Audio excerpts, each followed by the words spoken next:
Hi viewers, welcome to our channel. ప్రస్తుతం మనతో పాటు ఇమ్మంది రామారావు గారు సీనియర్ జర్నలిస్ట్ ఉన్నారు. వారితో ఒకసారి మాట్లాడదాం.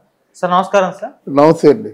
సార్ పవన్ కళ్యాణ్ గారు మినిస్టర్గా శాలరీ తీసుకోవడానికి నా మనసు అంగీకరించడం లేదు అని చెప్పడం చూస్తున్నాం సార్. ఇక ఆయన మినిస్టర్గా శాలరీ తీసుకుంటారో లేదో అన్నది మాత్రం డౌట్ఫుల్గానే ఉంది.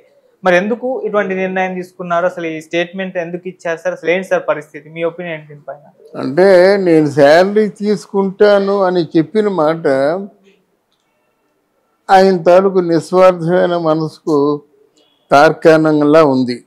ఎందుకంటే ప్రతి ఒక్కరు అంటారు నేను శాలరీ తీసుకోనని, అది డిఫరెంట్. కానీ నేను శాలరీ తీసుకుంటాను, నా కళ్ళ ముందు ప్రజల తాలూకు సొమ్ము కనిపించాలి, వాళ్ళ కష్టార్జితం, అప్పుడు నన్ను గుర్తు చేయాలి అని ఎలా మాట్లాడారు. అందరూ చాలా బాగుంది అనుకున్నాం. ఇప్పుడు ఖజానా ఖాళీగా ఉంది, నాకేదో 35,000 రూపాయలు ఎంతో నా చేతిలో పెట్టడానికి ప్రయత్నం చేశారు. అప్పుడు నాకు అది ఆ డబ్బు చూసాక అసలు లోపల ఖజానా ఖాళీ అయిపోయినట్టయితే మనం చేసే పనులేదు. ఎన్నో ఉన్నట్టయితే శాలరీ తీసుకోవడం ఎందుకో నన్ను నచ్చలేదు అన్నారు. ఇది కూడా బాగుంది.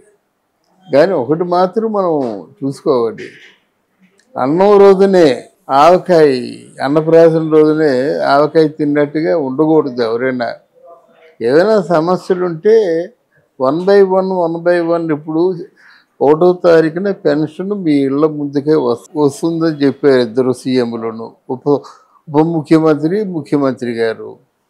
అది తీసుకొచ్చారు. అలాగా పనులు మాట్లాడాలి, కానీ మంత్రులు మాట్లాడకుండా మాటలు తగ్గించుకొని పనుల ద్వారా వారికి అంటే ఓ మంచి సంకేతాలు ఇవ్వడం బాగుంటుందేమో అని నా అభిప్రాయం. ఆయన తప్పు చేస్తున్నాడు అని కాదు, కానీ అలా కాకుండా ఆయన దృష్టి ఓవరాల్గా ఇప్పుడు రాష్ట్రానికి ఉప ముఖ్యమంత్రి కదా ఆయన. జిల్లా అంటే ఇక్కడ పిఠాపురం వరకు ఆయన ఏ వాగ్దానాలు చేశాడు, ఆ వాగ్దానాలు చేయడానికి అనుకూలంగా ఉంటుందా ఉండదా అని చెప్పొచ్చు. కానీ మిగతా విషయాల గురించి చెప్పడం పిఠాపురంలో అనవసరం. ఒకటి. రెండు, రాష్ట్రం గురించి పిఠాపురాన్ని చెప్పిన రాష్ట్రాన్ని బాగా అభివృద్ధి చేసేస్తాను అని చెప్పడం కూడా కరెక్ట్ కాదు. పిఠాపురం మీరు చెప్పిన పని చేయండి, మిగతా రాష్ట్రం కోసం అంటారు వాళ్ళు, పిఠాపురం వర్గాల వారు అన్నమాట. ఆ తేడా మరి అనుభవంలో వస్తుందేమో తెలియదు. కానీ మొత్తానికి విజయయాత్రలు, ఊరేగింపులు ఇవన్నీ వద్దని చెప్పారు. కానీ అభిమానుల తాలూకు మనోభావాన్ని కూడా ఆలోచించాలి. ఇప్పుడు ఎంత లేదైనా అప్పు చేసైనా పండుగ చేసే సంస్కృతి మంది. మనకి పండుగ వస్తుందంటే డబ్బులు లేవు, మీరు పండుగ చేయడం మాని అంటే ఇంట్లో ఉన్న చిన్న చితక ముసలి ముద్దుగా వీళ్ళందరూ కూడా బాధపడతారు కదా. అలాగే లెట్ దెమ్ ఎంజాయ్. అంటే వాళ్ళ ఆనందానికి ఏమాత్రం కూడా అడ్డుకట్టలు వేయకుండా వీళ్ళ బాధ్యతని మీరు గుర్తుంచుకోవాలి. ఇప్పుడు గురు సత్కారం ఉందండి, మమ్మల్ని మంచి వాళ్ళగా తీర్చిదిద్దినందుకు మీకు సత్కారం చేసుకుంటా అన్నారు. ఆ గురువు గారు చాలా నిజాయితీపరుడు. సత్కారం లేదు, గిత్కారం లేదు, ఏమీ లేదు, అంటే ఒక ఫోటో తీసుకుంటా అన్నారు. ఇట్లాంటివి నా ఒట్టికి పడకుంటే వాళ్ళు ఎలా ఫీల్ అవుతారు? వాళ్ళు అలాగే వీళ్ళు ఫీల్ అవుతారు అన్నమాట. జనసేన పార్టీ 14 సంవత్సరాలు జెండా మోసి ఎన్నో అవమానాల పాలైపోయిన తర్వాత మీతో ఏదో విజయయాత్ర సంబరం చేసుకుంటా అన్నప్పుడు తిరస్కరించడానికి ఆయన ప్రయత్నించకూడదు. Let them enjoy. ఇప్పుడు ఒక వర్కరే సర్వీస్ చేసి పెడుతున్నాడు అంటే మీరు చెప్పిన సర్వీస్ కంటే ఎక్కువ చేశాడు అనుకో, 10 రూపాయలు ఎక్కువ, అంతేగాని సర్వీస్ చేయొద్దంటే వాడు బాధపడతాడు. అది కూడా పవన్ కళ్యాణ్ ఆలోచించుకోవాలి. ఈ సందర్భంగా మనం చెప్పేది ఏంటంటే జీతం తీసుకున్నా జీతం తీసుకోకపోయినా ప్రజలు నమ్మే స్థితిలో లేరు. మీ చేతిలో కొన్ని వేల కోట్ల రూపాయలు నిధులు ఉంటాయి. అది మీ మనస్తత్వాన్ని బట్టి ఉంటుంది మాట. తీసుకుంటారా తీసుకోరా అంటే ప్రజలు తెలివి మీరిపోయారు, మీరే ప్రజల్ని మీరేలా చేశారు కనుక ఎంత వస్తుంది, ఎంత ఖర్చు పెడుతుంటారు, ఎంత నొక్కేస్తున్నారు, ఎన్ని బిల్డింగ్లు కట్టుకుంటున్నారు, ఎంత ఆస్తి సంపాదించారు అన్నీ తెలుసు. కనుక ప్రజల్ని తక్కువగా అంచనా వేయకుండా ప్రజాభీష్టం మేరకు నడుచుకుంటే మంచిదని పవన్ కళ్యాణ్ గారికి ఒక సూచన. రెండవది, మీరు అప్పుడు చెప్పారు, మరి ఫ్లోలో చెప్పారో ఎగ్జైట్మెంట్తో చెప్పారో తెలియదు, కానీ నా ఫ్రెండ్సే కొంతమంది పారిశ్రామికవేత్తలు ఉన్నారు. వాళ్ళు తప్పకుండా కాలుష్యం లేనటువంటి పరిశ్రమలు ఇక్కడ పెట్టడానికి సిద్ధంగా ఉన్నారని చెప్పారు. కాలుష్యం లేని పరిశ్రమలు అంటే నా దృష్టిలో ఈ సాఫ్ట్వేర్. మీ తాలూకు ఫ్రెండ్స్ని పిలవండి, ఓ 10,000 మందికో 20,000. అంటే తూర్పుగోదావరి జిల్లా ఒకటే కాదు కదా, తూర్పుగోదావరి జిల్లా, పశ్చిమ గోదావరి జిల్లా, వీళ్ళందరూ కూడా మిమ్మల్ని బాగా ఎంకరేజ్ చేసినటువంటి మనుషులు. కాక వాళ్ళు పూర్తిగా యువత ఎవరైతే అంటే ఎబిలిటీ ఉన్నవాళ్ళు, ఎబిలిటీ ఎక్స్పర్టైజ్ని మీరు సక్రమంగా ఉపయోగించుకుంటే మీ పేరు చిరస్థాయిగా నిలబడుతుంది. ఒకటి, ఎందుకంటే ఎప్పుడో పిలవడం కాదు, మీరు ఉప ముఖ్యమంత్రి నెల రోజులు అయిపోతుంది. మీ తాలూకు ఫ్రెండ్స్ని పిలి, this is the place, this is the men force కూడా చెప్పాలి కదా. ఇక్కడ పెట్టి ఉద్యోగాలకు ఎవరు రాకపోతే ఎలాగా? డెఫినెట్గా ఆ మెన్ ఫోర్స్ ఉందా లేదో చూసుకొని, మానవ వనరులు అంటారు అన్నమాట, చూసుకొని పరిశ్రమలు పెట్టే దిశగానే తొలి అడుగులు వేయాలి, తప్పదు.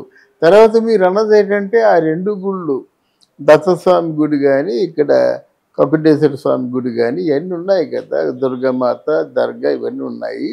ఆధ్యాత్మిక యూనివర్సిటీగా ఉండేలాగా ప్లాన్ చేస్తూ ఉన్నారు. దానికి పెద్ద బడ్జెట్ అంటే 1,000 కోట్లు బడ్జెట్ అవసరం లేదు, కానీ మీరన్న మాటలు అదొక ప్రధానమైన మాట. ఎందుకంటే అది స్వయంభూ తాలూకు గుళ్ళు చాలా ఉన్నాయి, తమంతటి తాము బయటకు వచ్చిన గుళ్ళు. వాటికి ఏంటంటే దాన్ని ఆధారంగా తీసుకొని ఆధ్యాత్మిక యూనివర్సిటీ మనకి ఆంధ్రదేశంలో ఎక్కడా లేదు, ఎక్కడ ఉత్తరాదిని ఉన్నట్టు జ్ఞాపకం, అటువంటి పెడితే బాగుంటుంది. మూడవది మత్స్యకారులు ఉన్నారు, వాళ్ళ గురించి చూడాలి, తప్పదు. వచ్చేది వర్షాకాలం కదా, వర్షాకాలం అయిపోతుంది, అన్నీ అంటే పూర్తి చెడిపోయి ఉంటాయి. దానికి ఏదో స్టోరేజో ఏదో కాలువలు చెడిపోయినాయి. ఆ కాలువలో తర్వాత ఏమో అక్కడ అంటే ఆ ప్రాంతం వరకు రోడ్లో ఏదో అంటే మీ వంతు మీ నియోజకవర్గానికి ఇచ్చిన తొలినాళ్ళల్లో ఇచ్చిన మాటలు నిలబెట్టుకునేలాగా ఉపన్యాసాలు ఉండాలి. అంతే, రాష్ట్రం అంతటి గురించి పిఠాపురానికి ఎందుకు, ఈస్ట్ వెస్ట్ గోదావరి జిల్లాలకు ఎందుకు? మీరు ఇంకో జిల్లాకి వెళ్తే ఆ జిల్లాలో సమస్యలను తీసుకొని మాట్లాడితే బాగుంటుందని నా అభిప్రాయం. విశాఖపట్నంలో చాలా పరిశ్రమలు ఉన్నాయండి, మనకెందుకు? అక్కడ విశాఖపట్నం ఉంటే మనం వెళ్తామా? ఇప్పుడు ప్రధానంగా అందరూ ఆలోచిస్తుంది ఏంటంటే, మా కొడుకులను అప్పో చేసి చదివించాము, మా పిల్లలు ఎక్కడికో మద్రాసో పూణేయో ఇంకెక్కడికో వెళ్ళిపోతే మాకెవరు దిక్కు అనే పరిస్థితిలో ఉన్నారు. అది ప్రధానంగా ఆలోచించాలి. పక్క ప్రాంతం ఇప్పుడు పిఠాపురంలో ఉన్నవారు మద్రాసో బెంగళూరులో బొంబాయి వెళ్ళిపోయినడితే ఆ తల్లిదండ్రుల మాట ఏమిటి? అక్కడికి వెళ్ళిపోయిన తర్వాత తల్లిదండ్రుల్ని చూస్తారన్న నమ్మకం ఏమిటి? ఇవన్నీ ఉన్నాయి కదా, ఇవి కీలకమైన సమస్య అన్నమాట. వీటి మీద వాళ్ళు ఏదైనా దృష్టి సారించి ఒక 4 పరిశ్రమలు, అన్ఎంప్లాయ్మెంట్ని సాల్వ్ చేసే పరిశ్రమలు, ఈ పెన్షన్తో పాటు ఇక్కడ ఉన్నటువంటి ఆర్థిక వనరుల్ని పరిపుష్టి చేసే విధంగా ప్లాన్ చేయాలి. అక్కడ సంపదని సృష్టించాలి. సంపదని సృష్టించకపోతే మీరు చెప్పినటువంటి ఏ వరం కూడా, మీరు ఇచ్చిన ఏ వరం కూడా నెరవేరదు.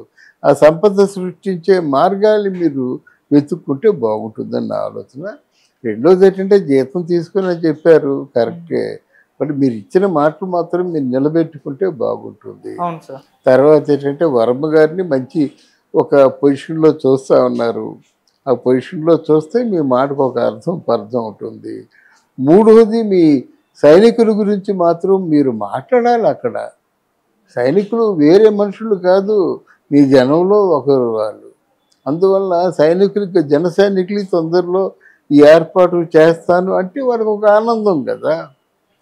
ఇవన్నీ ఉంటే బాగుండు. అంటే ఉదయం నుంచి పవన్ కళ్యాణ్ తాలూకు ఉపన్యాసాలు వింటున్నాను, ఆ ఉపన్యాసాలలో కనిపించే వెలితి ఇది కనుక ఈ పరంగా దృష్టి సారిస్తే బాగుంటుంది.